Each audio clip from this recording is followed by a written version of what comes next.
हमारा आज का दूसरा सवाल भी इसी से जुड़ा हुआ है कि संसद से पास वक्फ बिल पर क्यों मचा है हंगामा। बिल को लेकर देर रात तक संसद में चर्चा चली, तब जाकर वो पारित हुआ। अब इस बिल के कानून बनने का इंतजार हो रहा है। तो सदस्य इसके पक्ष में आ गए। Those in favor will please say aye. पर्याप्त समय पर्याप्त कर दिया है। ये संसद की मर्यादाओं के अनुरूप नहीं है।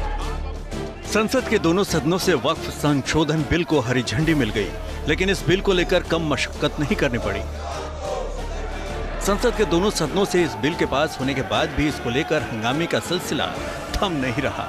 बजट सत्र के आखिरी दिन लोकसभा और राज्यसभा दोनों जगह इसको लेकर हंगामा चलता रहा।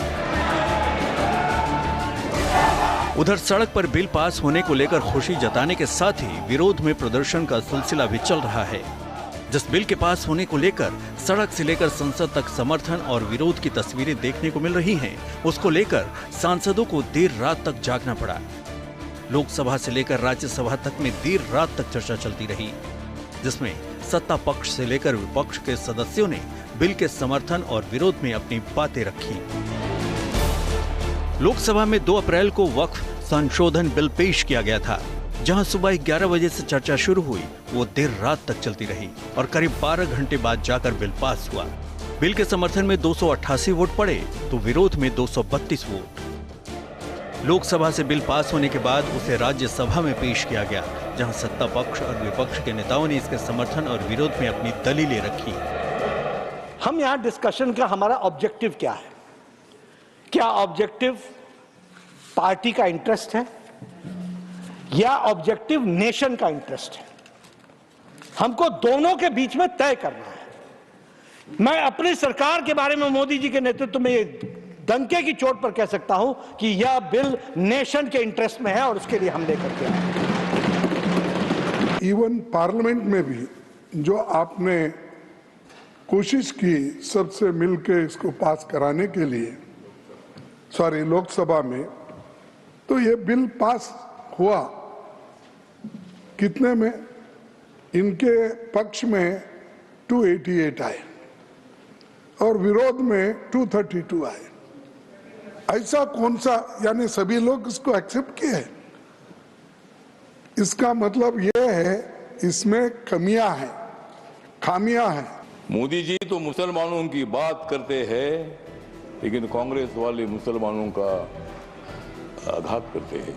राज्यसभा में बीजेपी के सहयोगी दल आरपीआई के AK रामदास आठवले जहां अपने ही अंदाज में बिल का समर्थन करते नजर आए, वहीं विपक्षी सांसद सरकार पर वार करते दिखे।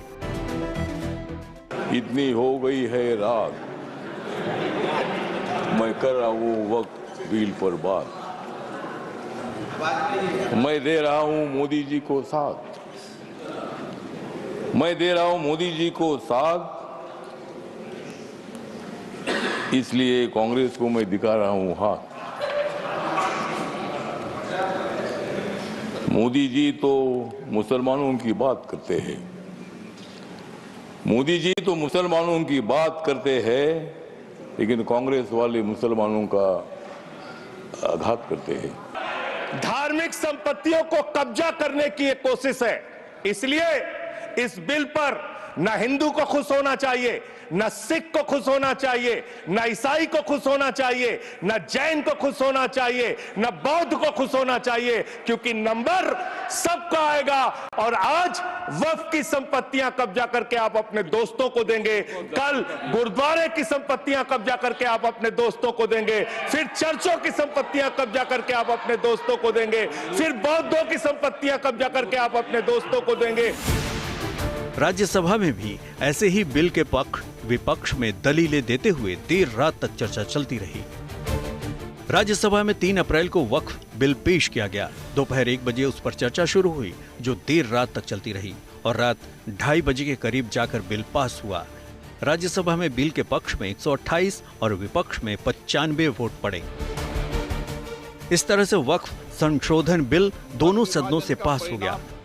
हालांकि विपक्ष की तरफ से नंबर को लेकर सवाल भी खड़े किए गए, जिसका जवाब भी सरकार की ओर से दिया गया। कुछ पार्टी ने संसद सदस्यों के अंतरात्मा पर छोड़ा, उनके कॉन्शियस पे छोड़ा कि अपने विवेक से आप वोट करें, वो वोट हमको मिले।